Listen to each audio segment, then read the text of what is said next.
তা'মুরুনা বিল মা'রুফি ওয়া তানহাউনা আনিল মুনকার, দুইটা গুণ যদি তোমার মধ্যে থাকে তাহলে খায়রা উম্মতের বৈশিষ্ট্য নিয়ে তুমি দুনিয়ার সমাজে দুনিয়ার জমিনে বসবাস করতে পারবা। আর এই দুই গুণের কোন এক গুণ যদি তোমার মধ্যে না থাকে, নবী বলেন সে হলো বুয়া শয়তান। নবীজি সাল্লাল্লাহু আলাইহি সাল্লাম আয়াতের তাফসীর করেছেন যে আল্লাহ তাআলা বলছেন খায়রা উম্মত হওয়ার জন্য তোমার মধ্যে দুইটা গুণ থাকতে হবে, তাহলে তুমি খায়রা উম্মত। তুমি যে কোনো বংশের হোক, যে কোনো ফিরের মুরিদে হোক না কেন, তুমি যে কোনো এলাকার হোক না কেন, দুনিয়ার যে কোনো প্রান্তের মানুষ হোক না কেন, যে কোনো বর্ণের মানুষ হোক না কেন, যে কোনো রঙের মানুষ হোক না কেন, সারা দুনিয়ার সমস্ত মানুষকে আল্লাহ তাআলা তাদেরকে বলতেছেন কুনতুম খায়রা উম্মাতিন উখরিজাত লিন-নাস, তোমাদেরকে বের করা হয়েছে খায়রা উম্মত বানায়া। কেন আল্লাহ কেন? তা'মুরুনা বিল মা'রুফ ওয়া তানহাউনা আনিল মুনকার, সৎ কাজের আদেশের গুণ আর অসৎ কাজের নিষেধের গুণ। সৎ কাজের আদেশের গুণ যদি তোমার মধ্যে থাকে তাইলে তুমি এই জমিনের বুকে খায়রা উম্মত। আর যদি অসৎ কাজের নিষেধ করার, এই যে অসৎ কাজের নিষেধ করার গুণ যদি তোমার মধ্যে থাকে তাহলে তুমি খায়রা উম্মত।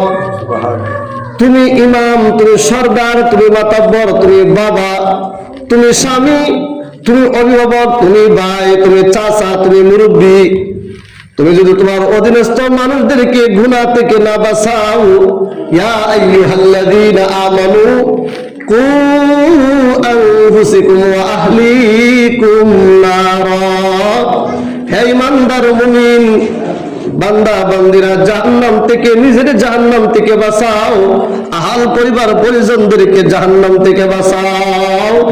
এই জন্য সৎ কাজের আদেশ অসৎ কাজের নিষেধের গুণ যদি তোমার মধ্যে না থাকে, তুমি এমনি যদিও তুমি খায়রা উম্মতের মানুষের সিরিয়ালের মধ্যে তুমি বসবাস করতেছো, কিন্তু তুমি এই মানুষের ধোঁকা দিয়া মানুষের সমাজে বসবাস করে চলতে পারবা, কিন্তু মওলার দরবারে আদালতে কিবরিয়াতে ধরা হইরা যাইবা। এমনকি রাসূলুল্লাহ সাল্লাল্লাহু আলাইহি ওয়াসাল্লামের দরবারে রাসূল করিম সাল্লাল্লাহু আলাইহি ওয়াসাল্লাম যখন হাউজে কাউসারে পানি পান করানোর জন্য উম্মতকে সামনে এগিয়ে আসবেন, আল্লাহ তাআলা কিছু উম্মত আর নবীর মধ্যে আল্লাহ তাআলা আকস্মিক একটা পর্দা ফালায়া দিবে। রাসূলও জানে না যে পর্দা করতেছে, ফালায়া দিবে, কিন্তু আল্লাহ জানে, আল্লাহ পর্দা ফালায়া দিবে। রাসূলুল্লাহ সাল্লাল্লাহু আলাইহি সাল্লাম বলেন, এত মহব্বত করে আগাইলাম আমি আমার উম্মতকে হাউজে কাউসারের পানি পান করে তাদের তৃষ্ণা মিটাইবো, ও আল্লাহ আপনি কেন পর্দা ফালায়া আমার মধ্যে এবং তাদের মধ্যে আপনি আড়াল করে দিয়েছেন? আল্লাহর কাছ থেকে তখন ময়দানে মাহশরে জবাব আসবে, আল্লাহ রাসূল নবী যে উম্মতের জন্য দান্দার মুবারক শহীদ করে আসছিলেন, যে উম্মতের জন্য জীবন বাজি আসছেন, যে উম্মতের জন্য ঈমান আর আমল রেখে আসছিলেন, যে উম্মতের জন্য আপনি আপনার 63 বছর জিন্দেগি আপনি কাটাইছেন, যে উম্মতের জন্য আপনি মক্কা আর মদিনা হিজরত করেছেন, যে উম্মতের জন্য ফকিরি জিন্দেগি গ্রহণ করেছেন, রাসূল আপনার মধ্যে আর আপনার উম্মতের মধ্যে পর্দা ফেলে দিলাম। আপনি তো জানেন না, আমি আল্লাহ তাআলা জানি, এই জন্য পর্দা ফেলে দিলাম। তারা আপনার ধর্মকে তারা বিকৃতি করেছেন। আপনার যখন আয়েশা পড়ার পর আপনার ধর্মকে তারা বিকৃতি করেছেন, আপনার ধর্মের মধ্যে তারা উলটপালট করেছেন, কম বেশি করেছেন।